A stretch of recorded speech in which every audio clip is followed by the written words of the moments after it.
चले तो आज हम स्टार्ट करते हैं 12th क्लास हिंदी मीडियम की फर्स्ट क्लास। आज हम पढ़ रहे हैं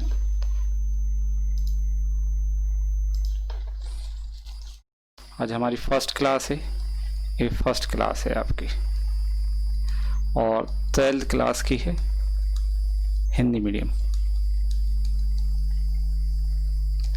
आज हमारा फर्स्ट चैप्टर है और फर्स्ट चैप्टर में हम देखेंगे कि गैर व्यापारिक संस्थाएं ना, गैर व्यापारिक संस्थाएं आपका फर्स्ट चैप्टर है। देखें आप तो गैर व्यापारिक संस्थाएं कहलाती क्या हैं, पहले इसके बारे में समझें। तो ऐसी संस्थाएं जिनका उद्देश्य लाभ कमाना नहीं होता बल्कि अपने सदस्य व समाज की सेवा करना होता है, गैर व्यापारिक संगठन कहलाते हैं। इसके एग्जाम्पल में आप देख सकते हैं कि पुस्तकालय, अनाथालय, स्कूल, रंगमंच आदि ये सब गैर व्यापारिक संस्थाएं कहलाती हैं। इन संस्थाओं में पेशेवर व्यक्तियों का अधिक योगदान होता है। अब हम बात करेंगे तो जैसे आप स्कूल की बात करते हैं, यहाँ पर देखें आप, ये स्कूल है, स्कूल में बच्चे पढ़ रहे हैं। तो इन स्कूलों में जो आपको शिक्षण मिलता है, मतलब जो आपको सिखाया जाता है, जो आपको पढ़ाया जाता है, उसके कंपैरिजन में यहाँ पर फीस बहुत कम होती है ना। और भी आप देख सकते हैं, जैसे हमने बात की है कि लाइब्रेरी, जब आप कॉलेज में जाएंगे तो ऐसी हजारों बुक्स वहाँ पर होती हैं लाइब्रेरी में पढ़ने के लिए। आप जब साल भर पढ़ते हैं तब एक साल का एक बुक का चार्ज यदि आप साल भर यूज़ करते हैं तो 5-10 रुपये से ज़्यादा नहीं लगता है, ज़्यादा से ज़्यादा 5-10 रुपये लगता है। मतलब ये संस्थाएं जो हैं वो लाभ कमाने के उद्देश्य से नहीं स्थापित की जाती बल्कि समाज की सेवा करने के उद्देश्य से। जो व्यक्ति बुक्स नहीं खरीद पा रहे हैं 300, 400, 500 की, उनको साल भर में बुक्स सिर्फ 5-10 रुपये में पढ़ने के लिए मिल जाती हैं। ऐसे ही आपके देखेंगे रंगमंच है जो कि समाज को अपनी संस्कृति के बारे में, है ना, कुछ अच्छी चीज़ों के बारे में उनको सिखाने के लिए इनकी क्रियाएं की जाती हैं। रंगमंच के द्वारा कुछ मैसेजिंग होती है, ये भी कुछ मैसेज दे रहे हैं तो आप देख सकते हैं। तो हम क्या बोलेंगे कि गैर व्यापारिक संस्थाओं से आशय ऐसी संस्थाओं से है जो कि लाभ कमाने के उद्देश्य से स्थापित नहीं की जाती बल्कि समाज सेवा भावना के उद्देश्य से स्थापित की जाती हैं। इनको हम अलाभकारी संगठन भी कहते हैं। ठीक, आगे देखेंगे यहाँ पर एक शब्द आया है जिसको हम यहाँ अंडरलाइन करते हैं, पेशेवर व्यक्ति, है ना। क्या है? पेशेवर व्यक्ति, जो एक ही शब्द है, पेशेवर व्यक्ति। तो पेशेवर व्यक्ति क्या कहलाते हैं और उसके बारे में देखेंगे अपन। तो पेशेवर व्यक्ति ऐसे व्यक्ति जो अपनी बुद्धि विवेक का इस्तेमाल करके आय प्राप्त करते हैं, दिमाग का उपयोग करके आय प्राप्त करते हैं, वो क्या कहलाते हैं? पेशेवर व्यक्ति। जैसे एग्जाम्पल में देखेंगे आप यहाँ पर तो टीचर हैं, डॉक्टर हैं, वकील हैं, सीए हैं, ये सब अपने दिमाग को उपयोग, ना तो कोई चीज़ बेचते हैं ना कोई चीज़ खरीदते हैं, सिर्फ अपने दिमाग को उपयोग करके ही आय प्राप्त करते हैं, ये कहलाते हैं पेशेवर व्यक्ति। जैसे आपके सामने दिख रहा है, ये कौन है, पहचानते हैं आप लोग? आपने शायद इनकी मूवी देखी होगी, ऋतिक रोशन ने इनके ऊपर मूवी बनाई थी सुपर 30, है ना। कौन सी मूवी बनाई थी? सुपर 30। यहाँ पर हम लिख देते हैं सुपर 30 ना। ये आनंद कुमार हैं, है ना, बिहार के एक सर हैं आनंद कुमार, जो 30 बच्चों को फ्री पढ़ाते हैं और 30 के 30 व्यक्ति IIT में सिलेक्टेड होते हैं, IIM साइंस के। दूसरा देखते हैं टीचर पेशेवर व्यक्ति हैं जो कि सिर्फ कुछ नहीं व्यक्तियों को पढ़ाते हैं, पढ़ाने से ही आय प्राप्त करते हैं। दूसरे व्यक्ति आप देख सकते हैं कि डॉक्टर हैं, डॉक्टर भी कोई चीज़ ना बेचते हैं ना खरीदते हैं, सिर्फ लोग क्या करते हैं, दवा लिखते हैं, व्यक्तियों को चेक करते हैं, बाकी दवाई आप मेडिकल से खरीदते हैं। तो ये भी पेशेवर व्यक्ति कहलाते हैं। थर्ड आप ये देखेंगे वकील, है ना, ये भी लोग कुछ नहीं करते हैं, ये भी सब क्या करते हैं, सिर्फ बोलते हैं, मतलब सीधी सी बात करें मुंह चलाते हैं। इनको मुंह चलाने के पैसे मिलते हैं, टीचर को भी मिलते हैं, वकील को भी मिलते हैं, सिर्फ मुंह चलाने के। यदि वकील जाके कोर्ट में सिर्फ खड़ा हो जाए और कुछ ना बोले तो उसको कोई पैसा नहीं मिलेगा। तो ये सब क्या कहलाते हैं? पेशेवर व्यक्ति कहलाते हैं। आगे हम देखेंगे गैर लाभकारी संस्थाओं के उद्देश्य। ये गैर लाभकारी संस्थाएं है ना या अलाभकारी संगठन स्थापित क्यों की जाते हैं, इनके उद्देश्य क्या है? तो उद्देश्य के बारे में देखेंगे हम। नंबर 1 अपने पास क्या है? सेवा। पहला उद्देश्य क्या है? सेवा। तो इनका उद्देश्य अपने सदस्य मतलब जो इन संस्था में सदस्य होते हैं बस समाज के सेवा करना होता है, लाभ कमाना नहीं। मतलब संस्था के सदस्य और समाज की सेवा करना इनका मुख्य उद्देश्य होता है। दूसरा उद्देश्य देखेंगे हम शिक्षा व संस्कृति। तो इन संस्थाओं का उद्देश्य शिक्षा व संस्कृति, भारतीय संस्कृति का प्रचार प्रसार करना होता है ना, कि व्यक्तियों में शिक्षा का प्रचार हो, भारत की जो संस्कृतियां हैं उनका प्रचार किया जाए, इन संस्थाओं का मुख्य उद्देश्य होता है। तो आपने दूसरा देखा शिक्षा व संस्कृति। इन चीज़ों को अच्छे से समझना, क्योंकि थ्योरी के कुछ 4-6 स्लाइडों के बाद हम आपसे कुछ क्वेश्चन पूछेंगे ऑब्जेक्टिव, ठीक है। अगला अनार्थिक क्रिया है ना। तो कैसी क्रियाएं होती हैं इन संस्थाओं में? अनार्थिक मतलब ये संस्थाएं अपनी सेवा द्वारा अन्य व्यक्तियों को अनार्थिक क्रिया करने हेतु प्रेरित करती हैं, है ना। सेवा द्वारा अनार्थिक क्रिया मतलब ये संस्थाएं जब व्यक्तियों की हेल्प करती हैं, जैसे अनाथ आश्रम है तो वहां पर व्यक्ति जो रहते हैं तो उनसे कुछ पैसा नहीं लिया जाता, किराया वगैरह नहीं लिया जाता, तो अनार्थिक क्रियाएं कहलाती हैं। और हम सीधा सा बोल सकते हैं कि अनार्थिक क्रियाएं क्या होती हैं? अनार्थिक क्रियाएं क्या होती हैं? ऐसी क्रियाएं जो कि पैसा कमाने के लिए नहीं की जाती। एक एग्जाम्पल कि आपके घर में आपकी माँ है ना, माँ है जो आपके लिए खाना बना के खिलाती हैं, तो क्या वो आपसे पैसा लेती हैं? बिल्कुल नहीं लेती हैं पैसा, है ना। तो माँ के द्वारा आपको खाना बना के खिलाया जाना अनार्थिक क्रिया कहलाती है। और वही खाना यदि आप होटल में जाके खाना खाओगे, एक होटल में गए है ना, आप किसी होटल में जाके खाना खाओगे वो, तो आपको वहाँ पर क्या देना पड़ेगा? पैसा देना पड़ेगा। तो वो क्या कहलाती हैं? आर्थिक क्रिया कहलाती हैं। जो पैसा कमाने के उद्देश्य से जो काम किए जाते हैं वो आर्थिक क्रिया हैं, जो पैसा कमाने के उद्देश्य से नहीं किए जाते वो क्या कहलाते हैं? अनार्थिक क्रियाएं। तो गैर व्यापारिक संस्थाएं व्यक्तियों को अनार्थिक क्रियाएं करने के लिए क्या करती हैं? प्रेरित करती हैं।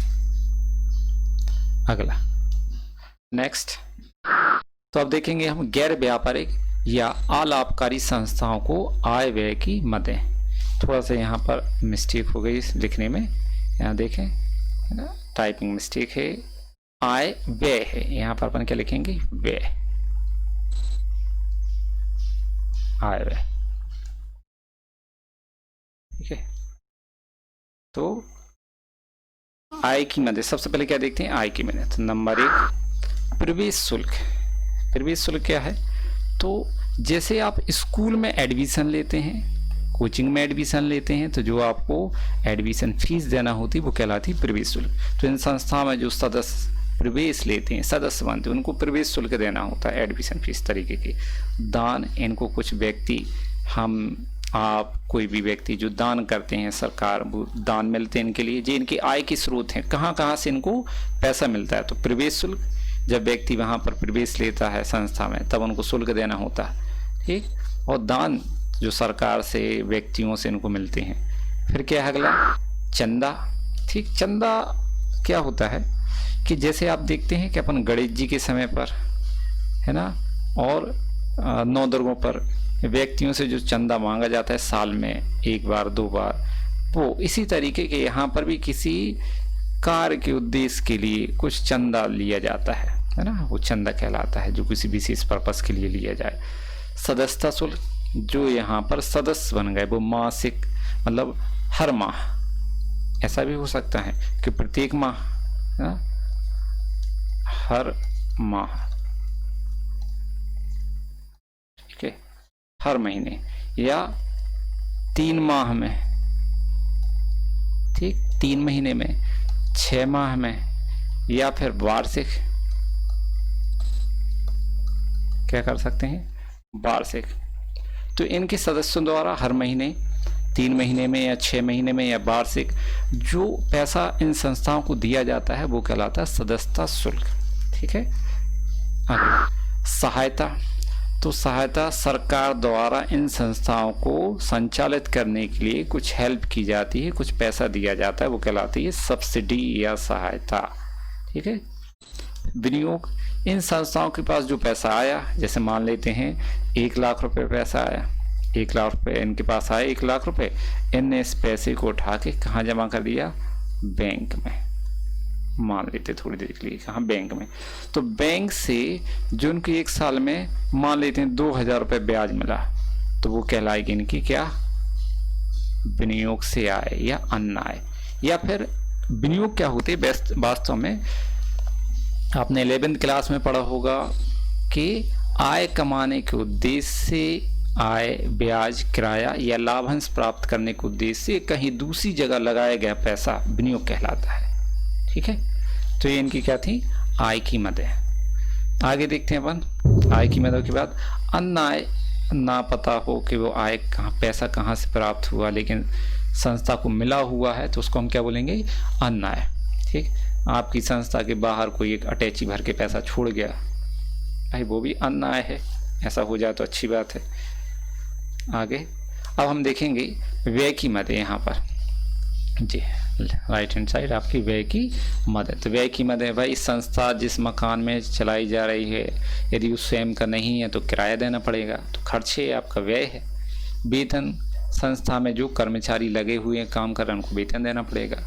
कभी कुछ काम एक्स्ट्रा किया जाता है ना, तो उसके लिए हमें मजदूरी देना होगी, अलग से कोई काम करवाया जाता है। अखबार, न्यूज़पेपर वगैरह है ना, एक खर्च हैं। स्टेशनरी, कुछ लेटर वगैरह गवर्नमेंट को लिखना होते हैं, स्टेशनरी।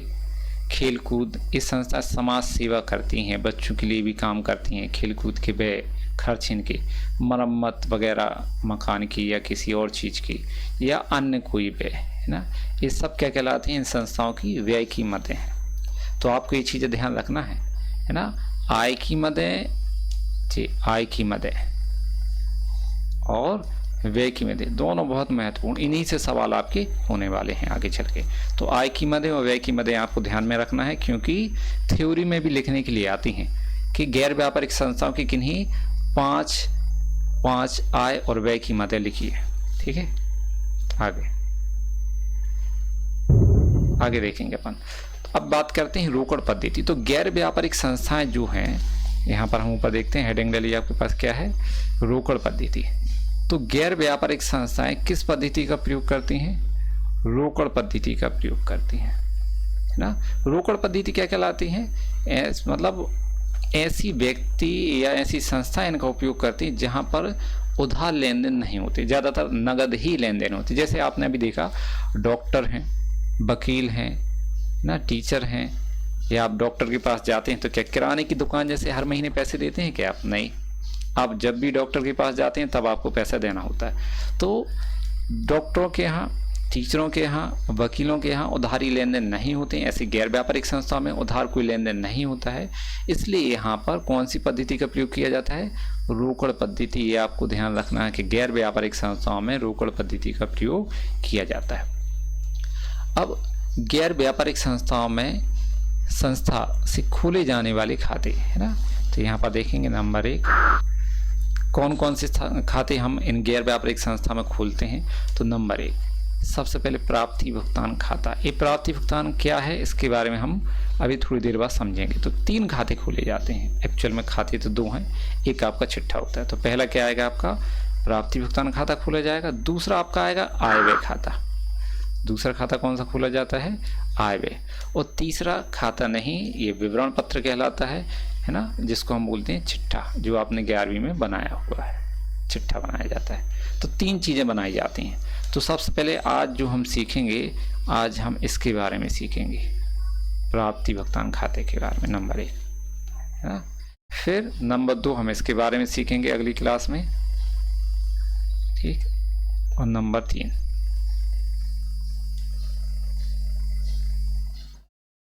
सबसे ज्यादा क्वेश्चन इन 2 चीजों से आते हैं, एक इससे और एक इससे ना, इन दोनों ही से क्वेश्चन बन जाता है। इसका क्वेश्चन बहुत ही 3rd नंबर का चिट्ठी का क्वेश्चन बहुत कम बनता है, रेयर केस में। आगे अब हम बात करेंगे जो हमने देखा प्राप्ति भुगतान खाता। तो प्राप्ति भुगतान खाता कहलाता क्या है, ठीक।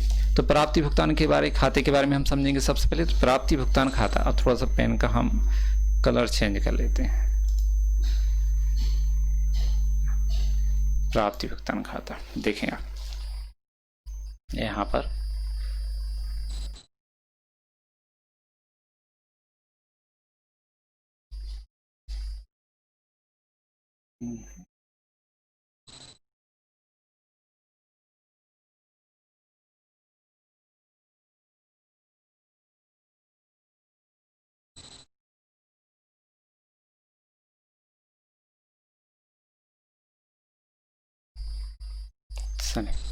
तो प्राप्ति भुगतान खाता क्या कहलाता है?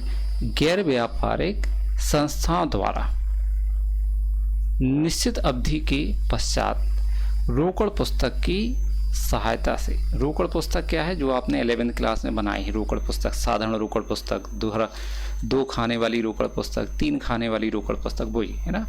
तो इसमें सिर्फ रोकड़ पुस्तक से मतलब है। तो ने क्या बोला है? गैर व्यापारिक संस्थाओं द्वारा निश्चित अवधि के पश्चात रोकड़ पुस्तक की सहायता से सर्वप्रथम क्या हमने बोला था, सबसे पहले क्या बनाया जाता है? प्राप्ति भुगतान खाता। सर्वप्रथम प्राप्ति भुगतान खाता तैयार किया जाता है। यह एक कौन सा खाता होता है?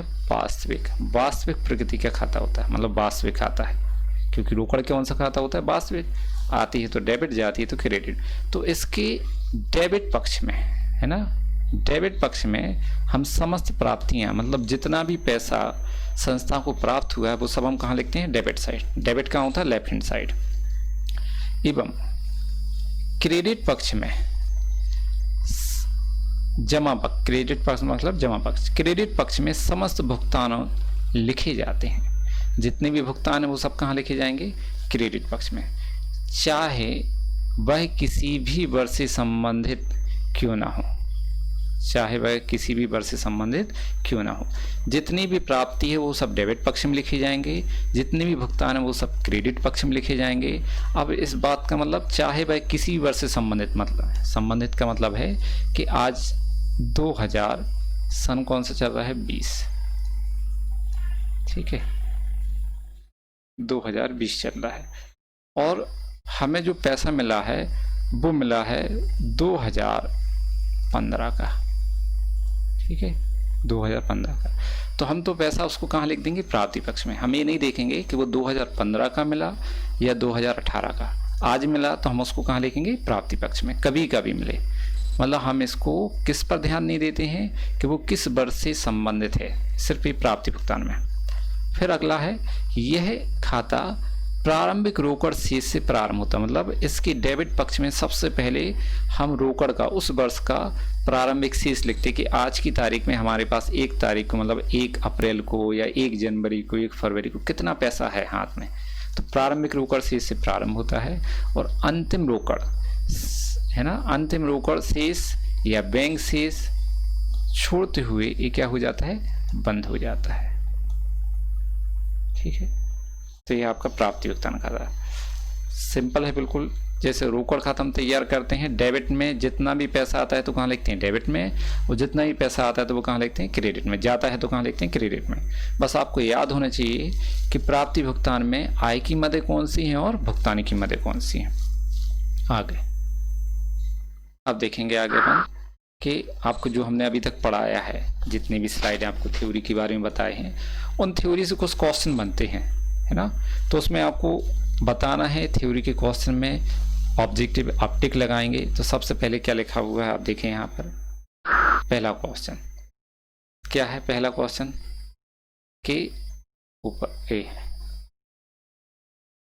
प्राप्ति, ये आंसर नहीं है, प्राप्ति भुगतान खाता सारांश होता है। किस चीज का सारांश होता है? तो क्या बैंक खाते का, रोकड़ खाते का, या आयव्यय खाते का, या फिर चिट्ठी का। तो प्राप्ति भुगतान खाता जो है वो किस चीज का सारांश होता है?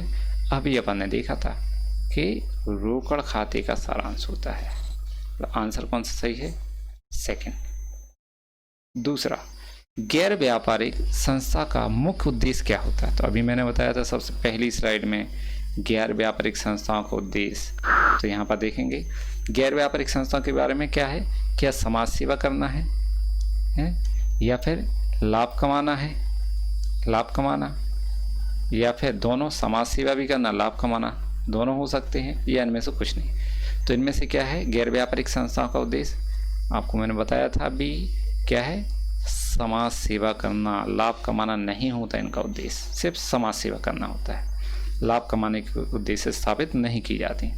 तीसरा क्वेश्चन, प्राप्ति भुगतान खाता बनाया जाता है, मतलब कौन बनाती है प्राप्ति भुगतान खाता। तो यहाँ पर आपको पता है हमारे पास फर्म होती हैं, क्या फर्म प्राप्ति भुगतान खाता बनाती हैं, या फिर एकाकी व्यापारी प्राप्ति भुगतान खाता बनाती हैं, या फिर कंपनियों द्वारा बनाई जाती हैं, या गैर व्यापारिक संस्थाओं द्वारा। तो भाई कौन बनाता है, गैर व्यापारिक संस्थाएं प्राप्ति भुगतान खाता तैयार करती हैं। अगला क्वेश्चन, चौथा, लास्ट, ठीक है। आपको ये आंसर पहले देना है हमसे, वीडियो को रोक कर पॉज कर लो और क्वेश्चन पढ़ने के बाद उसका आंसर दें, फिर हमारा आंसर सुने। तो चौथा है, गैर व्यापारिक संस्थाएं कौन सी पद्धति का उपयोग करती हैं या प्रयोग करती हैं। अभी हमने पढ़ाया था आपको कौन सी पद्धति का उपयोग करती हैं। पहला को आंसर देखेंगे आप, दोहरा लेखा प्रणाली, या भारतीय बही खाता पद्धति, या रोकड़ पद्धति, या इखरा लेखा पद्धति। तो कौन सी पद्धति का उपयोग करते हैं, रोकड़ पद्धति, है ना, क्योंकि यहाँ पर कोई भी उधार लेन देन नहीं होती, इसलिए लोग रोकड़ पद्धति का प्रयोग करते हैं। ठीक, तो ये आपके ऑब्जेक्टिव क्वेश्चन जो इम्पोर्टेंट थे आपको। आगे अब ये क्वेश्चन है ना, इसको अपन सॉल्व करेंगे, लेकिन पहले क्वेश्चन पढ़ लेते हैं, इस क्वेश्चन क्या है आखिर में, है ना। तो ऊपर देखेंगे आप क्या लिखा है क्वेश्चन, एक पुस्तकालय के खातों से प्राप्त निम्न सूचनाओं से वर्ष 2016-17 के लिए प्राप्ति भुगतान खाता बनाइए। हमारे पास क्या क्या है, हस्तस्थ रोकड़ दिए हैं, मतलब 1 अप्रैल 2016 को हमारे पास कितना पैसा था, अप्रैल में 4000 रुपये। फिर वर्ष 2016-17 में प्राप्त प्रवेश शुल्क संस्था को कितना पैसा मिला, 600। प्राप्त चंदे वर्ष 2016-17 में कितने मिले, 1000। वर्ष 2016-17 में वर्ष 2015-16 हेतु प्राप्त, मतलब जिस साल हम बना रहे हैं उसके 1 साल पहले का हमें क्या मिला हुआ है, चंदा 200 रुपये। वर्ष 2016-17 में कितना मिला है, किराया चुकाया 150। पुस्तकें खरीदी 1100, समाचार पत्र खरीदे या क्रय किए 500, वेतन, तो वेतन हम देते हैं, ठीक है। तो कितना दिया अपन ने, 500। इसमें लिखा नहीं, लेकिन ये आपको समझना होगा कि वेतन हम देते हैं। अभी अपन ने व्यय की मात्रा देखी थी। अब आगे अपन चलते हैं, तो सबसे पहले देखेंगे प्रारूप बनाएंगे। ये है आपका प्रारूप, किसका, प्राप्ति भुगतान खाते का प्रारूप। तो यहाँ पर देखें आप, जो लेफ्ट हैंड साइड लिखा हुआ है प्राप्ति, है ना, प्राप्ति देखेंगे आप लेफ्ट हैंड साइड ए, आपको नहीं लिखना, हम सिर्फ आपको बता रहे हैं लिख के कि कौन सा पक्ष कहलाता है, डेबिट। आप डेबिट नहीं लिखेंगे, है ना। तो लेफ्ट हैंड साइड जो प्राप्ति पक्ष वो क्या कहलाता है, डेबिट, मतलब जितना भी पैसा आ रहा है वो सब कहाँ लिखेंगे हम, डेबिट में। और जो आपका राइट हैंड साइड पक्ष कहलाता है, राइट हैंड साइड है यहाँ पर, तो वो क्या कहलाता है आपका, क्रेडिट, ए वाला, भुगतान वाला। तो क्रेडिट पक्ष क्या होता है, भुगतान। यहाँ पर जितना भी पैसा जा रहा है हम कहाँ लिखेंगे, क्रेडिट साइड। जितना भी पैसा आ रहा है हम सब कहाँ लिखेंगे, डेबिट साइड, मतलब प्राप्ति साइड। अब सबसे पहले हमने आपको बताया था प्राप्ति भुगतान खाता जो होता है वो हम किससे चालू करते हैं, प्रारंभिक रोकड़ शेष से। तो प्रारंभिक रोकड़ शेष कहाँ है, आपको ऊपर क्वेश्चन में देखना होगी, डेट डली है, देखो जरा अच्छे से ध्यान से, ऊपर ये देखो, ये लिखा है हस्तस्थ रोकड़ 1 अप्रैल 2016। तो डेबिट पक्ष में लिखी जाएगी ना, हमने बताया ना, प्राप्ति से शुरू होती है, मतलब प्रारंभिक रोकड़ शेष से। तो यहाँ पर डेबिट में हम क्या लिखेंगे, प्रारंभिक रोकड़ शेष कितना लिख दिया अपन ने, 4000 रुपये, ये लिख दिए। अब पैसा आ रहा है तो हम कहाँ लिखेंगे, क्रेडिट में, और डेबिट में, और पैसा जाएगा तो कहाँ लिखेंगे, क्रेडिट में। तो प्रारंभिक रोकड़ शेष के बाद देखो क्या लिखा, वर्ष 2016-17 में प्रवेश शुल्क क्या हो रहा है, प्राप्त प्रवेश शुल्क है, क्या है, प्रवेश शुल्क प्राप्त, कितने प्राप्त हुई, 600 प्राप्त हो रहे हैं, तो कहाँ लिखे जाएंगे, डेबिट में। तो डेबिट में हम क्या लिख देंगे, प्रवेश शुल्क 600 रुपये। फिर प्रवेश शुल्क के बाद देखो क्या लिखा हुआ है यहाँ पर, प्राप्त चंदे प्राप्त हो रहे हैं, तो कहाँ लिखेंगे, डेबिट में। अब इन्हें लिखा है चंदे हमें कब कब का मिल रहा है, 16-17 है ना, और 1000, और फिर 16-17 में 15-16 का मिला है 200। तो दोनों लिखेंगे। पहले लिखेंगे हम क्या, यहाँ पर चंदा, ये लिख दिया अपन ने, चंदा ये लिखा, ठीक है, चंदा लिखा। तो कितना कितना मिला है, 2000, 16-17 में मिला है 1000, 2000, 15-16 का मिला है 200। टोटल कितना हो गया अपने पास, 1200। 1200 लिख दिए ना, ये 600 भी हो गए हैं, 1200 भी हो गए। आगे अब देखो क्या लिखा है, हाँ 2016-17 में किराया चुकाया, दे रहे हैं हम, पैसा दे रहे हैं, तो कहाँ जा रहा, क्रेडिट साइड। तो हम क्रेडिट में लिखेंगे क्या, किराया। देखो कितना दिया किराया अपन ने, 150, भुगतान में पैसा दिया है क्योंकि। किराए के बाद देखो क्या है जी, पुस्तकें खरीदी। जब कोई चीज़ खरीदोगे तो पैसा जाएगा, पैसा जा रहा है तो कहाँ लिखेंगे, क्रेडिट में। पुस्तक लिख देंगे हम, क्या लिखेंगे, पुस्तक क्रय। कितने लिखे, 1100 की पुस्तकें खरीदी। फिर समाचार पत्र, तो आपको पता होगा आपके घर पे भी पेपर आते हैं तो पैसा देना पड़ता है। तो समाचार पत्र क्रय किए अपन ने, तो उसमें भी पैसा जा रहा, तो कहाँ लिखेंगे, क्रेडिट में। देखो कितना है, 500 रुपये समाचार पत्र जी, आगे आपके 500 रुपये। फिर देखो यहाँ पर वेतन, तो वेतन हमने बताया था कर्मचारियों को देते हैं, ये व्यय की माध्यम की, तो पैसा जा रहा है तो कहाँ लिखेंगे, क्रेडिट साइड। तो क्रेडिट में लिख देंगे हम क्या, वेतन 500 रुपये, ये लिख दिया अपन ने, वेतन 500 रुपये। अब कुछ नहीं है, हमेशा प्राप्ति भुगतान में डेबिट पक्ष का योग ज़्यादा होगा या फिर डेबिट और क्रेडिट के दोनों का योग बराबर होगा। तो सबसे पहले आपको डेबिट का टोटल करना है, इन तीनों चीज़ों को अपन जोड़ लेंगे, है ना। कौन कौन सी चीज़ों को ऐड करेंगे यहाँ पर देखेंगे आप जी, 4000 रुपये, 600 रुपये डेबिट वाले और 1200 रुपये, तो कितने हो गए आपके, 5800। तो डेबिट का हमें यहाँ लिख देंगे टोटल कितना, 5800। अब डेबिट के टोटल 5800 में से हम ये चीज़ें घटा देंगे, कितनी चीज़ें, 4, 150, 1100, 500 और 500। तो यहाँ पर हम देखेंगे आप रफ काम में, यहाँ पर 5800 में से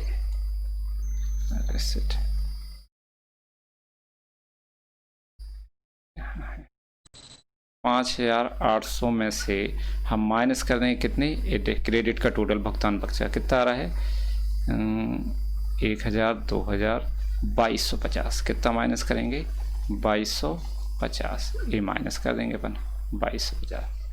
2250 माइनस करो तो 0, 5, यहाँ पर कितने बचेंगे आपके, 5, और यहाँ पर कितने बचेंगे आपके, 3। तो कितना बचा, 3550। तो ये लिखा आपका अंतिम शेष, डेबिट की टोटल में से क्रेडिट का माइनस किया तो कितना बचा आपका, 3550। अब दोनों साइड का टोटल बराबर कर दो जैसे अपन पहले करते थे, यहाँ पर कितना आ जाएगा, 5800। तो ये हो गया आपका एक पहला क्वेश्चन कंप्लीट। ये उदाहरण का पहला क्वेश्चन है शिवलाल की बुक का, तो आप क्वेश्चन नोट कर लेंगे, फिर इसके बाद करेंगे। अब देखेंगे आप अगला क्वेश्चन, ये है आपका सेकंड क्वेश्चन एग्जाम्पल का। इस क्वेश्चन को भी अपन पढ़ लेते हैं। सबसे पहले देखेंगे तो 1 अप्रैल 2017 को नव जागृति मंडल का प्रारंभिक शेष 8000 रुपये था।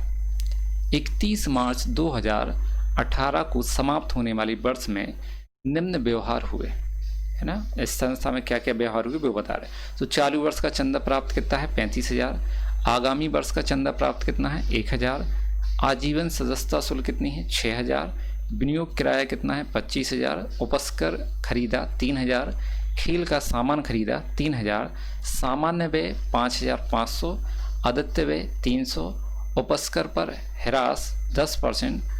उक्त विवरण से 31 मार्च 2018 को प्राप्ति भुगतान खाता बनाइए। तो हेडिंग डालिए अपने प्राप्ति भुगतान खाता। इसका सबसे पहले प्रारूप बना लें, ठीक है। ये आपका प्रारूप। तो लेफ्ट हैंड साइड जो है वो आपका क्या कहलाता है, प्राप्ति पक्ष ना। लेफ्ट हैंड साइड वाला जो है वो आपका क्या कहलाएगा, प्राप्ति पक्ष। और राइट हैंड साइड वाला क्या कहलाता है आपका,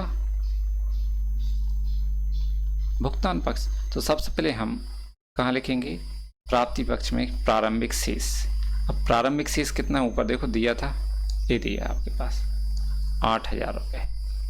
तो अपन क्या लिखेंगे, प्रारंभिक शेष 8,000 रुपये डेबिट में लिख देंगे, ये लिख दिए। अब दूसरा देखो इसके बाद क्या लिखा है हमने, नीचे देखो यहाँ पर ये लिखा है चालू वर्ष का चंदा प्राप्त, है ना 35,000। तो हम यहाँ पर क्या लिखेंगे, प्राप्ति पक्ष में, क्योंकि प्राप्त हो रहा है चंदा, चालू वर्ष का कितना मिला है हमें 35,000, और उसी के बाद देखो लिखा है चालू वर्ष के बाद ऊपर आगामी वर्ष का चंदा प्राप्त। आगामी वर्ष का चंदा कितना प्राप्त हुआ 1,000, तो यहाँ पर लिख देंगे हम 1,000। टोटल कितना होगा 36,000, तो टोटल करके लिख देंगे यहाँ पर 36,000, ये लिख दिए। अब उसके बाद पढ़ेंगे यहाँ पर देखो कि अगली चीज आजीवन सदस्यता शुल्क, है ना, आजीवन सदस्यता शुल्क है, कितने हैं 6,000। अब आजीवन सदस्यता शुल्क क्या है, तो आजीवन सदस्यता शुल्क मतलब है कि गैर व्यापारिक संस्थाओं में कुछ ऐसे व्यक्ति होते हैं जो बार बार पैसा देने पसंद नहीं करते। जैसे अपनी कोचिंग में भी हैं, ये व्यक्ति बोलते कि सर आप हर महीने किस्त मत लो, आप तो एक बार बता दो कि आपकी साल भर की फीस क्या है, वो हमसे ले लो, बस बार बार नहीं मांगना।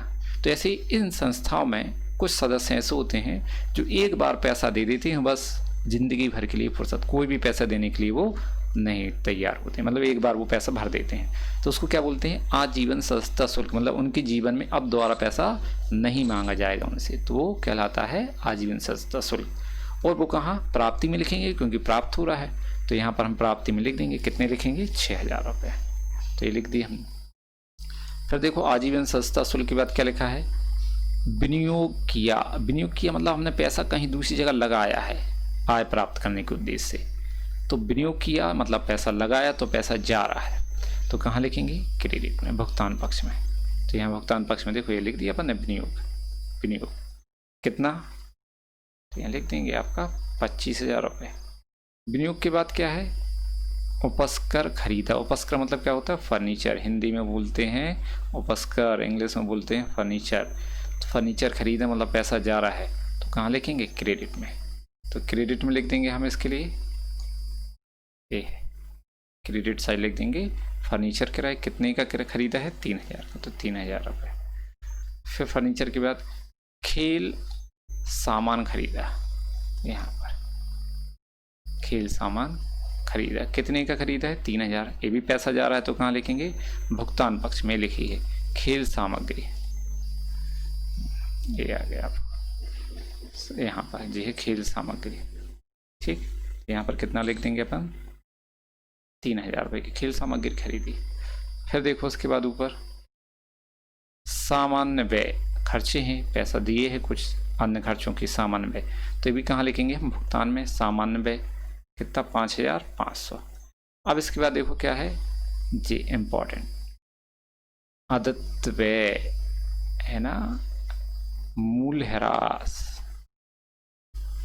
इस समायोजन है। आदत्य व्यय क्या कहलाते हैं, ऐसे व्यय जिनकी सेवाएं तो प्राप्त कर ली हैं परंतु भुगतान नहीं किए हैं, आदत्य व्यय कहलाते हैं। तो पैसे दिए ही नहीं है तो हम लिखेंगे भी नहीं। मूल्यह्रास या उपस्कर पर ह्रास, ह्रास क्या कहलाता, गैर रोकड़ मद है जो पैसों में खर्च नहीं होता। सिंपल सी परिभाषा इसकी कि स्थायी संपत्तियों के मूल्य में होने वाली कमी को हम ह्रास कहते हैं, तो इसमें भी पैसा नहीं देना होता है, इसलिए ये भी यहाँ नहीं लिखा जाएगा। तो दोनों चीज़ों को हम छोड़ देंगे क्योंकि दोनों समायोजन है। बस ये आपका कंप्लीट हुआ। यहाँ पर सबसे पहले हम डेबिट का टोटल करेंगे, तो डेबिट में देखो हमारे पास कितनी मदें हैं, एक तो है आपकी 8,000, एक है 36, 8 और 36 कितने हो गए 44, 6 कितने हो गए 50, तो टोटल कर देंगे डेबिट का प्राप्ति का 50,000। अब क्रेडिट का तो लिख दिया है, लेकिन यहाँ आप समझ लें कैसे आया, तो इन 50,000 में से जो आपके पास 50,000 रुपये हैं, इसमें से अपन कितनी चीज़ें माइनस करना है, तो ये भुगतान पक्ष में देखो 25,000 ये, 3,000 ये, तो 25 3 28 और 3 31 और 5 तो 36,500। तो यहाँ पर हम माइनस करेंगे 36,500 50,000 में से, इनका माइनस कर दो तो 0 0 5 3 1, कितना बचा शेष, हमने 50,000 में से 50,000 प्राप्त किए, खर्चे कर दिए हमने कितने 36,500, तो बचे कितने 13,500, ये कहलाता अंतिम शेष। तो यहाँ लिख देंगे हम अंतिम शेष 13,500। बस इनका भी टोटल हम बराबर कर देंगे दोनों साइड का, कितना हो जाएगा 50,000। ये आपका सेकंड क्वेश्चन। अब आपको अगला क्वेश्चन करके लाना है ना, होमवर्क है जो कल आपको चेक कराना। आप कोई भी डाउट है, आपको कुछ भी पूछना है तो आप मेरे व्हाट्सअप नंबर पर है ना मुझे कॉल कर दें, या फिर आप क्या करें सीधा व्हाट्सअप पे अपनी प्रॉब्लम लिख के भेज दें। हम उसको आपको या तो कॉल करके रिप्लाई देंगे या फिर आपको व्हाट्सअप पे ही रिप्लाई दे देंगे। तो आप कोई भी प्रॉब्लम है हमें कॉल कर सकते हैं या व्हाट्सअप कर सकते हैं। अब क्वेश्चन ये रहा आपको होमवर्क में, एक क्वेश्चन आपको करके लाना है ना। क्वेश्चन क्या आपका, निम्नलिखित सूचनाओं से 31 दिसंबर 2016 को समाप्त होने वाले वर्ष के लिए रॉयल क्लब सांची का प्राप्ति भुगतान खाता तैयार करना, जैसे कि अभी हमने। ठीक, तो क्या है यहाँ से क्वेश्चन देखो, आप नीचे लिखा हुआ है 1 जनवरी 2016 को रोकड़ 9,800 प्रारंभिक रोकड़ ध्यान रखना है ना, वर्ष की शुरू की दी है। चंदा कितना है 75,200, अवशिष्ट विशिष्ट दान, प्रवेश शुल्क, क्लब हॉल का किराया, विद्युत व्यय, फिर शुल्क, विद्युत शुल्क हो गया, वेतन मजदूरी, सचिव का मानदेय वेतन जैसा होता है ना, समाचार पत्र, बैंक में जमा पर ब्याज, फर्नीचर किराए और वर्ष के दौरान विविध व्यय। बस ये है आपको, इससे आपके क्वेश्चन प्राप्ति भुगतान खाता तैयार करना है। धन्यवाद। आगे आपको कोई प्रॉब्लम हो आप हमें कॉल कर सकते हैं व्हाट्सएप।